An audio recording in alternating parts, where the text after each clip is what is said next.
Hi, everybody. My name is Kevin Menard, and I'm a principal member of technical staff here at Oracle.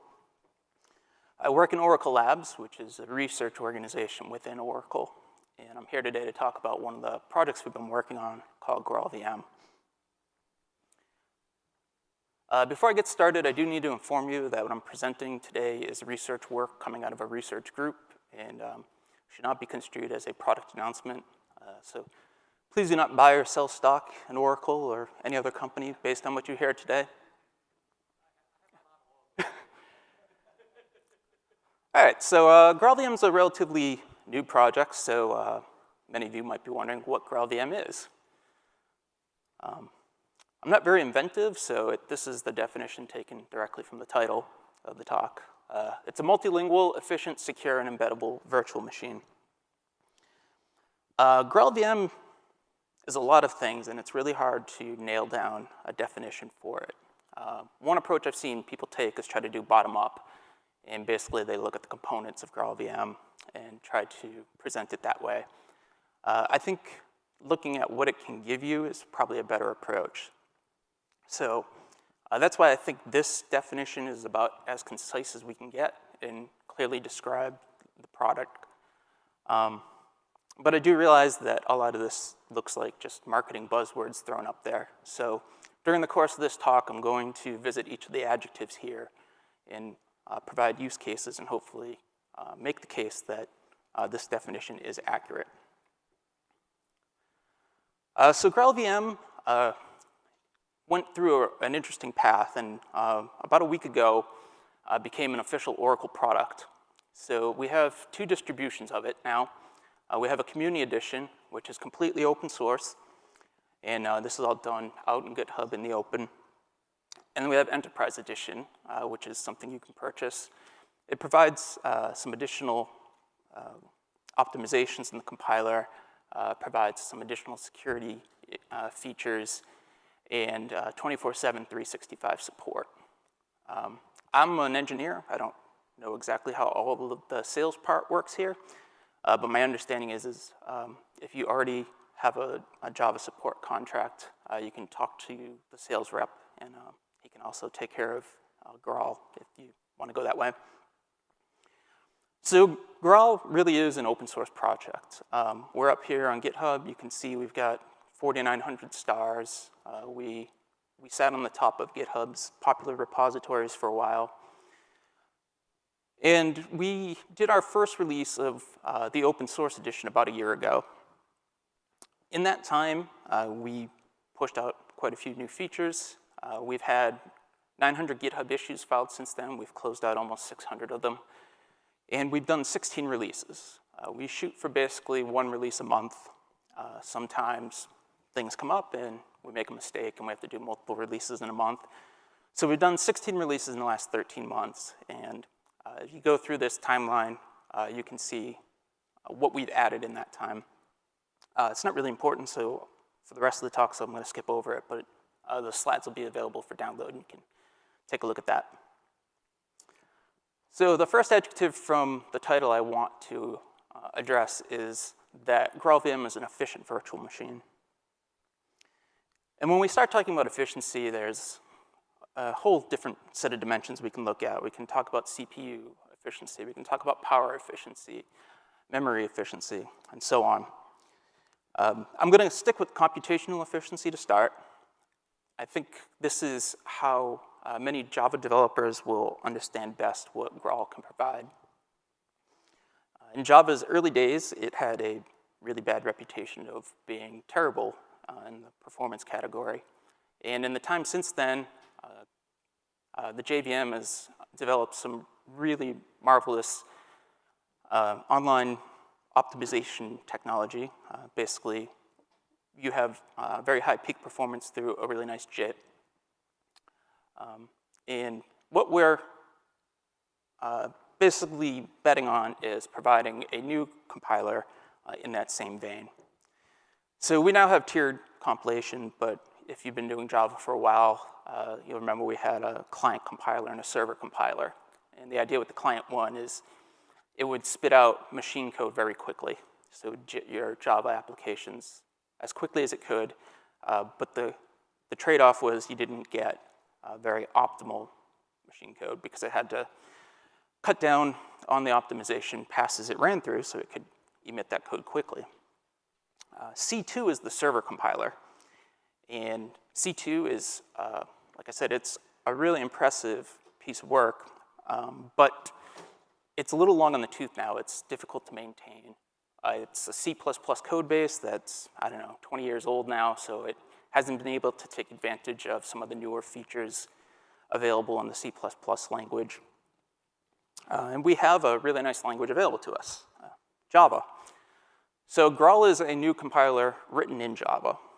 And this is pretty interesting. It gives us the opportunity to use our existing tooling for debugging and profiling, heap analysis. We can call into it. So the compiler provides hooks that allow Java programs or libraries to call into the compiler and do its own compilation. And we get some new optimizations out of it. Predominantly, partial escape analysis is something that Graal does very well and helps out with its performance. So we have a new benchmark suite called Renaissance. It was just presented a couple weeks back. I'm sorry, I understand that this is really difficult to see on the screen. We're just going to do color matching here. So the beige bands are OpenJDK. The green bands are OpenJ9. The maroon red bands are GraalVM Community Edition, and the blue bands are GraalVM Enterprise Edition. And hopefully what you can see is that in many cases, the Community Edition is faster, in some cases much faster than OpenJDK. In other cases, its performance is only as bad as OpenJDK. Sorry, that's a bad way of putting it. But the point is we don't want performance regressions. We'll never get a compiler adopted if characteristics about performance that customers have come to rely on are not maintained. And as you can see, the GraalVM Enterprise Edition has an even greater performance difference. And we do treat performance as a bug type category. If there are any payloads or workloads that we don't perform as well as C2 and OpenJDK on, we want to know about it. That's something we're going to address. Looking at this slightly differently, the numbers now here are just GraalVM Community Edition and GraalVM Enterprise Edition. And they're being compared directly to Java 8. So any case where the number's below 1, it's slower than Java 8. In any case, it's above 1, it's faster. Taking the geometric mean on these, we can see that GraalVM Community Edition is on the whole 6% faster than what you get with C2 and OpenJDK. And Graal Enterprise is 32% faster. Of course, this all varies based upon workloads. And we just took the geometric mean, but if you look at these, there are cases where you're not going to see quite that performance gain. Fortunately, trying out Graal or GraalVM for your application is really easy. So I would encourage you, if you're interested in this, to try running your own application on it and see if the numbers you get come in line with this. Looking at a different benchmark, someone out there has written a Scrabble benchmark for the game Scrabble. The idea here is he wanted to see how well Java streams perform. And someone from our team did an analysis on it, and what he found is that we get anywhere from 1.7x to 5x faster using GraalVM Enterprise Edition. In this graph, it's about 2 times faster. Where things get really interesting is when we look at languages other than Java on the JVM. So the JVM is pretty well optimized for Java at this point, but there have always been languages that aren't Java targeting the JVM. Scala is a very popular one now, Kotlin. We've even had implementations of dynamic programming languages like JRuby and Jython. And to provide the functionality that those languages require, they have to do some things with the bytecode that don't match typical Java patterns, and thus the JVM hasn't traditionally optimized for. Here we can see that Scala ends up getting a pretty good benefit by using Graal. And across the board here, there's about a 10% gain on GraalVM Community Edition and about a 30% gain on GraalVM Enterprise Edition. So don't take my word for it. Chris Thallinger, who's on the VM team at Twitter, has been a great evangelist for us. So Twitter's been running 100% on Graal for a couple years now, I believe. And they have a very large a very large Scala code base. So they're seeing a lot of the benefit here because, as I said, our compiler is able to do some better optimizations on these sorts of languages. And a lot of that comes from that partial escape analysis I mentioned earlier. So basically, we're able to avoid allocating objects if they don't escape out of the compiled method. If you're not into compilers, I'm sorry, but the basic idea here is if you, for instance, had a case class from Scala that you allocate and then you immediately just read a field from, the compiler is able to see that if that case class never goes out anywhere, we can just read the field directly and avoid that object allocation. Chris, as I said, has been given a ton of talks. In a very recent one, he said that out of the box, GraalVM Community Edition has been providing a 12% performance improvement, or phrased as a reduction in CPU utilization. That's the metric he's cared about the most. The compiler comes with a large number of flags that allow you to tweak parameters to the compiler. And the Twitter group has a tool called AutoTune that they've been developing that allows them to find an optimal set of flags for them. And when that's applied, they're seeing an 18% reduction in CPU utilization and also a 3.4% reduction in garbage collection. These are pretty big numbers. If you have a project as large as Twitter is, and you have some really bright people working on it, asking them to squeeze almost 20% out of their application is a massive undertaking. And we believe that by doing this in the compiler, we can save all developers a whole bunch of time. So you don't have to try to micro-optimize your application. You're able to continue to write Java or Scala or what have you the way you've always written it, and it becomes the job of the VM and the compiler to optimize that for you.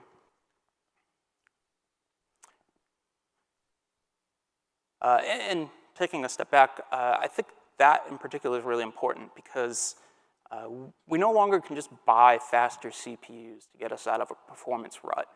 Years ago, you could count on CPUs doubling in speed, and rather than waste time optimizing things, you could just buy new hardware. Nowadays, the clock cycles haven't, the clock speed hasn't really gone up. And since we've adopted multi-core systems, in many cases, the clock speed has dropped. The whole idea is that we're looking for ways to parallelize applications, but developers on the whole have a great deal of difficulty wrapping their head around memory models and ensuring that multi-threaded code is bug-free. And that says nothing of workloads that we know have to be done in serial and are bound to a single core to begin with. So given that, what we want to do is try to generate more efficient code running on it so we can gain that additional performance improvement without having to rewrite anything. And the way we've done this in the past is we've traded off for RAM. So Java has a reputation for using a lot of memory. And a part of this is because the compiler ends up using memory, and then the compiled code also takes up memory. But memory is largely something we can keep adding to a machine. So while clock speeds haven't been getting better, it's now somewhat common to see machines with a terabyte of RAM in them. And the clock speeds on RAM have been getting moderately better as well. But we want people to be able to write programs the way they want. And acknowledging that long-lived applications aren't the only way to use a language like Ruby or Python or some of the other languages you might want to run on the JVM, we also want to optimize for startup time and memory efficiency. So for that, we have a component in GraalVM called native image. And this is really available for early adopters right now. But the idea behind native image is we take an application and all of its dependencies, we do a static analysis over it to find all of the classes and the methods that are used. And you can also annotate some of this with configuration files. So if you know a class is loaded at runtime via reflection, it can also be considered for this analysis. And it compiles it down to machine code for the platform you're running on. So you can use Java the way you always have for the most part. And the native image tool will just discard the parts you're not using. When you get this, you have now a binary that does not use the JVM any longer. It still has garbage collection, and it still has some other features of a virtual machine, like hardware abstraction. But this is provided by a new VM, part of GraalVM. Internally, we call it the substrate VM, and we have given that name in talks before.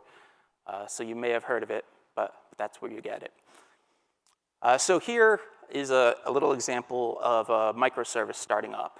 And on JDK 8, it takes 800 milliseconds for that to start up, and it uses 350 megabytes of RAM. Running the same microservice with a GraalVM native image, it takes 8 milliseconds to start up and only uses 13 megabytes of RAM.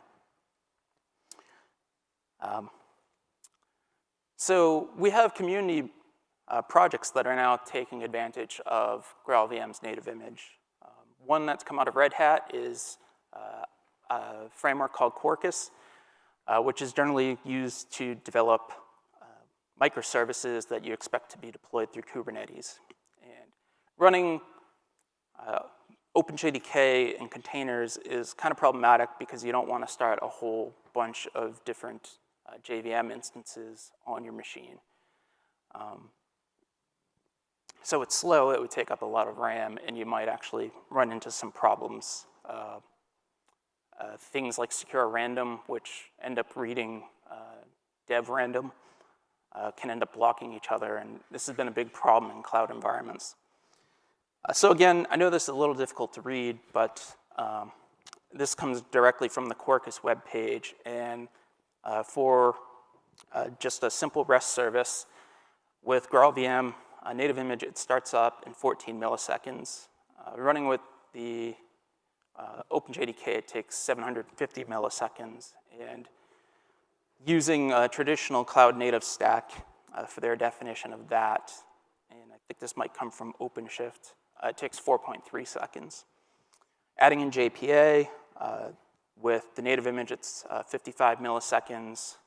With their framework, just with OpenJDK, it's 2.5 seconds. And again, in their cloud native definition, they're seeing 9.5 seconds.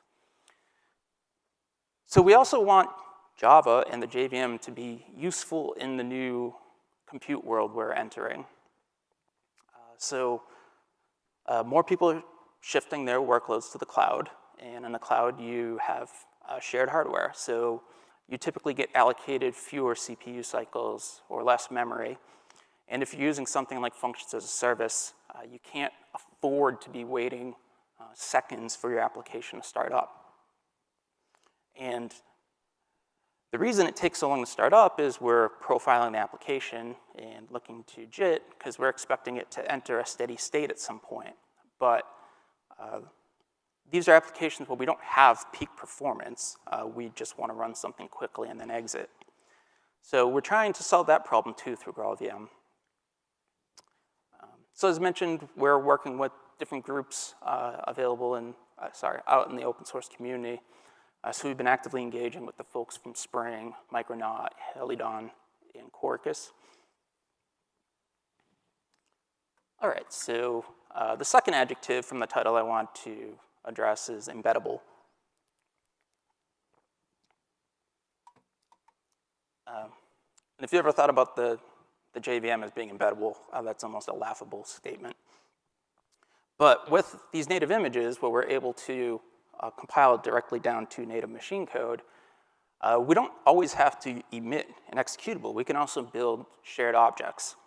And we've worked at building up libraries that can be injected into the JVM, into Node.js, into the database, into your own applications. Even if you don't have a Java application, maybe you're doing something in Rust or C++, and you want to use one of our languages implemented in the GraalVM, you could take the shared object, represent the library for that language, embed it into your application, and run it. And this takes us to a situation where we're now even eating our own dog food. So the problem we had is Graal is written in Java. And as a result, like all Java apps or libraries, it needs time to warm up. And this had a compounding effect because we want Graal to run as quickly as possible so it can start jitting code. So while we're waiting for Graal to warm up, it's not able to perform its optimizations very quickly. And it resulted in code not getting compiled until much later in the process. Our solution to this is a new thing called libgraal. And really, we take that Graal compiler and we compile it down to a shared object that we inject into the JVM.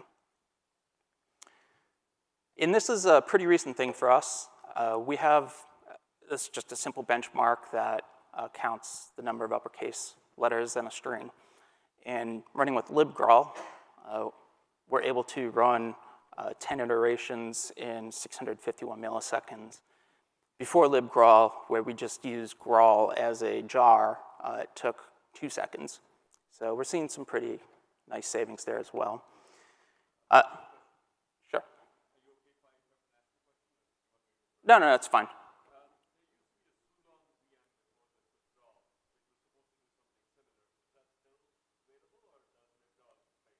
So the question was about the availability of Sulong for working with native code, right? So I'll get to that. This is actually different. So Sulong is used to interpret LLVM bitcode. And that's you have a native application you want to run on the JVM. This is taking an application for the JVM and making it a native executable. So it's an ahead-of-time compilation step. And I just want to preface that is really something for early adopters. It's not entirely foolproof. This is still a research project, and so on. So the next adjective from the title I want to address is multilingual. So the bottom 2 layers in this graph we've already talked about. We have the JVM and we have the Graal compiler. GraalVM also wants to provide a true polyglot platform. So I mentioned that there are languages that target the JVM, and they do that through bytecode generation. And most of them have some clever way of doing Java interop.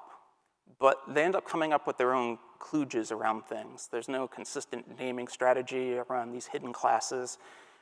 As a result, you can't easily take a language like JRuby and interface with Scala or some other language on the JVM. So they can call into Java code just fine, and that is really slick. Some of them are even available as scripting frameworks. So from Java, you can execute code in those languages. But our approach in the GraalVM suite is this thing called Truffle. And Truffle is really a toolkit for generating languages.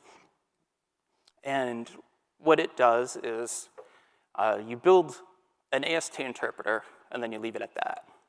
So for those of you that aren't familiar with language internals, just about every language starts with an AST interpreter.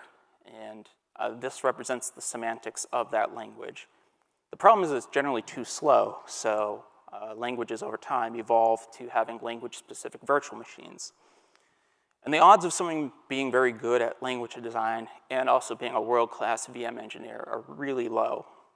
So what you end up with is all these one-off VMs, a Ruby VM, a Perl VM, a Python VM, and they're all kind of doing the same thing, but they all evolve there differently.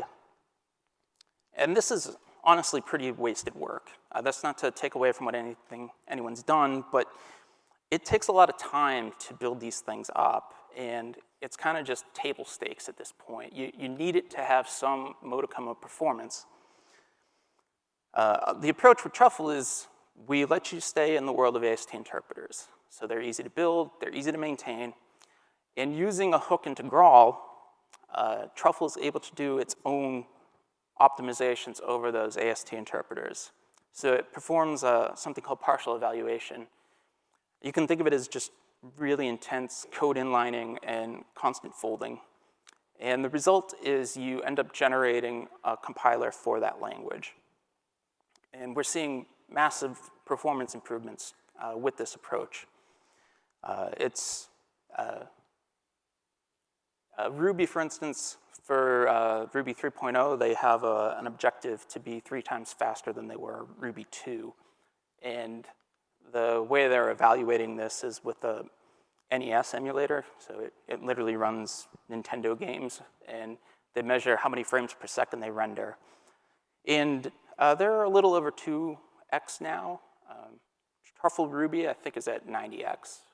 So we have a pretty nice performance difference there. On top of Truffle, we also have something called Sulong. So Sulong is an LLVM bitcode interpreter. LLVM, if you're unfamiliar with it, you can just think of it as like the GCC suite or MSVC. So it has its own C compiler called Clang. And what you can do with Clang is when you compile a piece of code, you can tell it to emit the internal representation or immediate representation that LLVM would use for optimizing. And we take that IR and we treat it as if it's its own dynamic language, and we have an AST interpreter for it. So we're able to support C, C++, and Rust directly on the JVM. So another really nice feature about GraalVM and Truffle is out of the box, it was designed to be polyglot. So every Truffle language is able to interface with every other Truffle language. There's a language protocol that they need to adhere to. It's pretty simple. And what you can see in this example is we have a Node.js program that calls into some Java code to use the big integer library, and then performs its analysis by calling into R. So the way this works is the AST is a graph-based API, and because every language derives from the same base node class, we can compose them anyway. And when it gets compiled, the compiler doesn't care where they came from. So what you can see here at the top in the middle, I don't know if I can move the mouse over it, we have some JavaScript code that's defining a variable and setting it to object.value. And when we go to execute that dot, we see that it's a foreign call, and this gets resolved to a read message. And then the read message realizes that it's going to go through LLVM, and it replaces the node. So they replace themselves. This is a self-optimizing part of Truffle. And it now will jump into Sulong and read the field from a pointer. If at that same call site, the type of object ends up varying, then we basically implement an inline cache. So the first thing we're doing is we check if the object is still from C. And here we see it isn't. So we're now going to make the call site polymorphic. We have a read message as well, but this time it's going to read into the Ruby interpreter. And then finally, when it gets compiled, all of these nodes through the inlining become one blob of code that gets executed for the root method. And you see that that read message completely goes away. So the compiler optimizes that away. We have no overhead for making calls into different languages. And we try not to convert objects of one language type to another unless really necessary. So when we're reading this, that object doesn't get converted to a JavaScript object. It's still a Ruby object, and JavaScript just now knows how to read the field from it. Where this gets really interesting, I think, is a lot of dynamic languages have native extensions. So even with all the time that's been spent on optimizing the VMs for languages like Python, there's still certain use cases that Python can't really compete with a language like C. So Python's been heavily adopted for scientific computing, and the way this does it is they have a few extensions that are written in C. And then the interpreter registers those C functions with a Python name, and when you call it, it jumps into that library and does everything. Ruby's no different. So the standard Ruby JSON library is a native extension. Nokogiri is one that's really popular. It's used, it's a wraparound libxml and libxlt, but it's really used a lot for HTML generation and parsing and CSS parsing. So the idea that we've explored is instead of compiling these extensions directly down to native machine code, let's compile them to LLVM bitcode. And then we'll load in Sulong and interpret those extensions at runtime. So for a little while, we're running C or C++ as if it's a dynamic language. And that part's not incredibly fast, but it's not as slow as you might think. But these Sulong nodes can be inlined with Ruby nodes or with Python nodes. And we eliminate that call overhead that even the reference implementations of these languages have. And in some cases, we get code that when it compiles, going through this approach, it's even faster than what you see having compiled those extensions natively. Another aspect to Truffle that is nice is we really want this to be the new way of working on languages. So if your team has a domain-specific language and you're looking to build out support for it, for instance, Goldman Sachs has this language for all their internal stuff called Slang, and they're investigating running it with Truffle and GraalVM right now. Even if you went ahead so far as to build out your own language VM, your customers are still going to demand tooling. They're going to want a debugger, they're going to want a CPU profiler, they want to be able to analyze memory heaps. So we have instrumentation and tooling, and you get this stuff for free when you write a language using Truffle. Because it uses the language interop protocol, which you have to implement anyway, we end up with debuggers that just work with all of the Truffle languages. So here we can see that we're debugging that Node.js script I showed before. But when we get to this big integer call or the R call, we can even step directly into those languages. So it's really cool, I think, anyway. I work on Truffle Ruby. I probably should have said that up front. When you're debugging a Ruby application and you get to a native method call, you can actually just jump right into it, and you can see what the stack looks like, and you can see what values are available to you. You can walk directly through that C or C++ code and see exactly how things are executing. In contrast, if you've ever written Python or Ruby and you want to debug that, you find you have the guest language debugger, and then you got to use GDB with the native extension, and it's really hard to track it all down.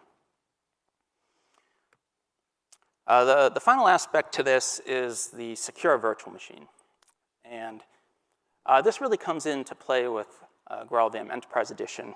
And it's because with Sulong, we have a managed execution mode.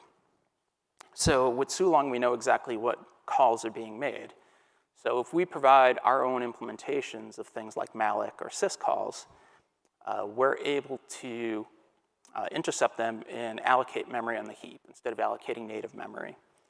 We can catch things like an array access out of bounds, which in C would just allow you to access some random field of memory.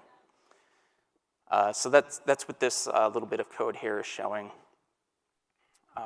And this is really interesting because when we get to those embedded cases, and we're talking about embedding GraalVM in the database, this way you can access JavaScript calls or use node modules. From the outset, that looks really compelling, but it introduces a whole bunch of new security concerns. A lot of these dynamic languages have APIs that provide very low access to the system, and you don't want scripts to basically, just create files, open up a socket, and send all of your database contents out to a paste bin somewhere. So we can provide execution in a sandbox, safe mode.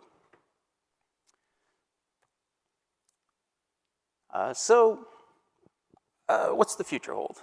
We just came out with an actual product release of GraalVM, but it is still a very active research project.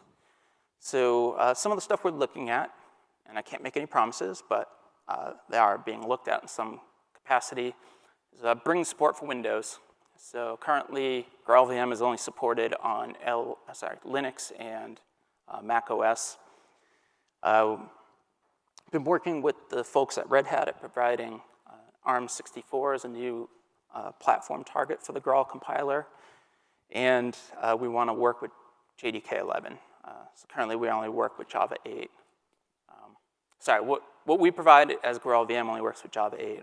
Graal, the compiler itself, has been shipping with Java since Java 9 as an experimental compiler that you can enable. But because you're bound to with the OpenJDK release processes, you tend to get a fairly old version, at least by the time the JDK comes out and is released. Whereas with Graal, as I mentioned, we're doing almost monthly releases. So if it's something you want to play around with, I recommend grabbing one of the recent builds coming from a GraalVM to get a better idea of what's available to you.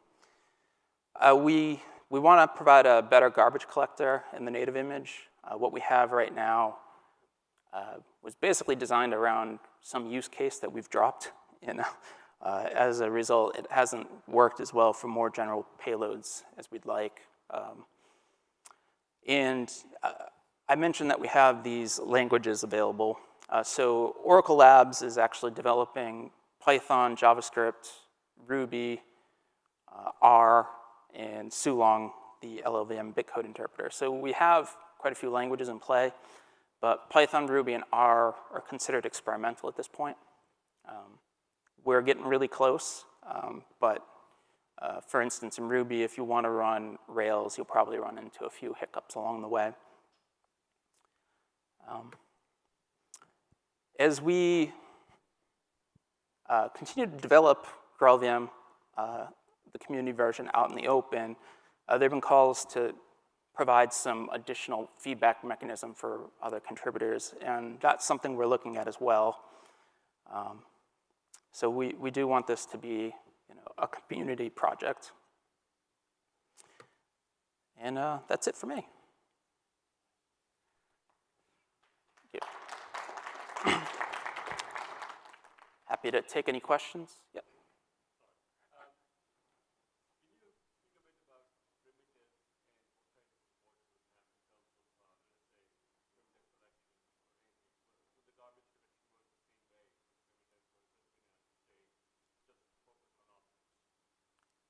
Sorry, I didn't actually quite get everything you said. I had a conversation with Oleg at Debugging Languages, and one of the things we talked about was primitive collections with any kind of a primitive index or whatever, and that Graal would not actually deliver much of a performance improvement when it comes to primitives themselves. However, with any kind of object-based collections, you definitely see a significant gain in performance.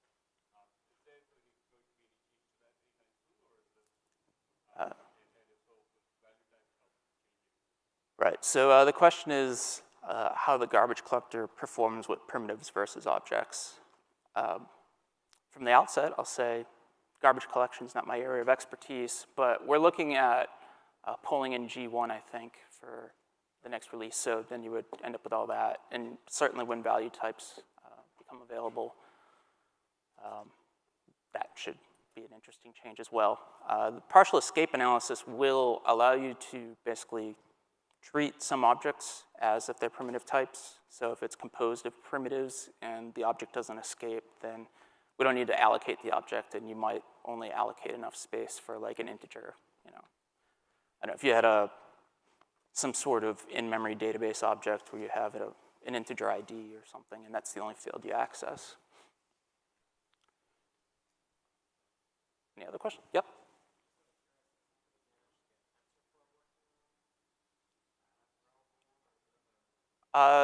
So the question was, has anyone gotten TensorFlow working on GraalVM?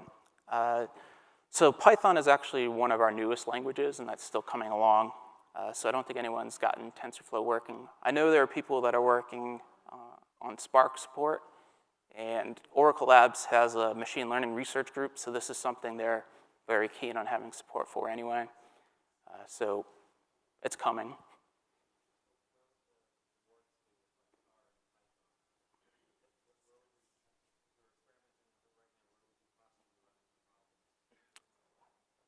I think the standard lib implementation for Python is incomplete at the moment. So I believe initially they were trying to get NumPy and SciPy working, so they put a lot more emphasis on being able to run these native extensions efficiently. And the consequences, I think some of the standard lib's not implemented. It's coming a long way, and we do, so GraalVM had its official release last month, but we do the monthly releases. So we also update the various languages with each of those. So you can pick up stuff very quickly. And Python is completely open source, so if you have any questions about it, feel free to look at the GitHub issues. I'm sure the team would love to work with you. Yes, thanks.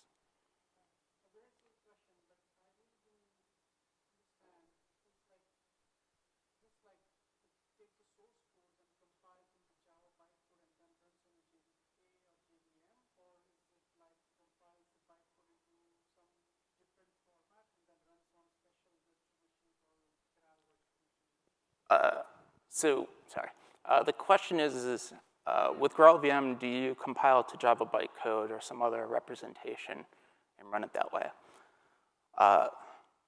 So this is, I guess, where the term GraalVM gets a little bit confusing.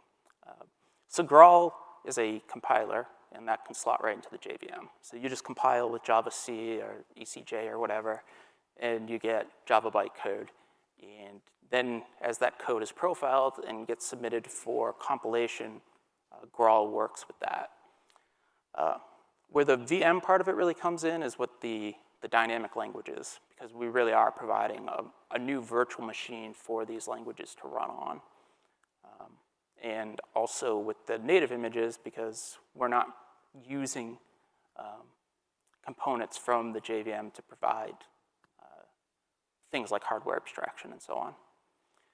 So I think to get at what you're really asking, to try this out is really straightforward. You don't have to modify your development process at all. When you download GraalVM, you get a full JDK or JRE distribution. There is a Java bin file in there, and that bin file just knows how to also load up Graal as a compiler and installs that for you. So you can use Maven or Ant or whatever, compile your code, and it'll go through the Java binary in the GraalVM distribution, and you'll end up getting Graal as the compiler. So it's really, really straightforward to try using. Ideally, it's just drop in.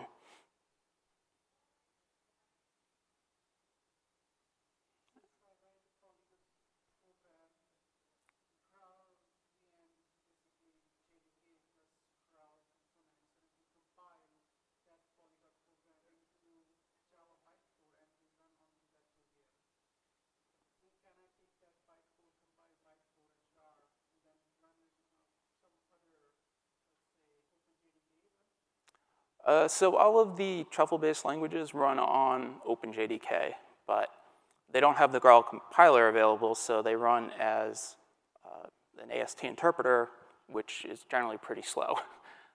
So if you're interested in running a language on the JVM, you're certainly welcome to pull in like GraalJS or Truffle Ruby to do that, but to really get the performance benefit, you need to be running with the Graal compiler available.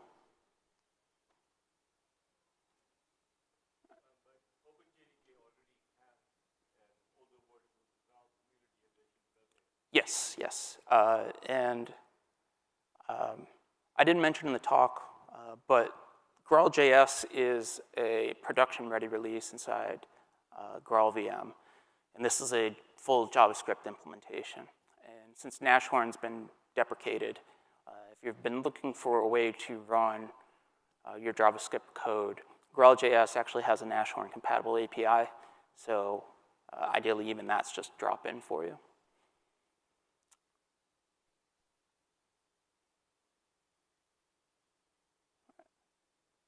That it? Any other questions? All right, thanks, guys.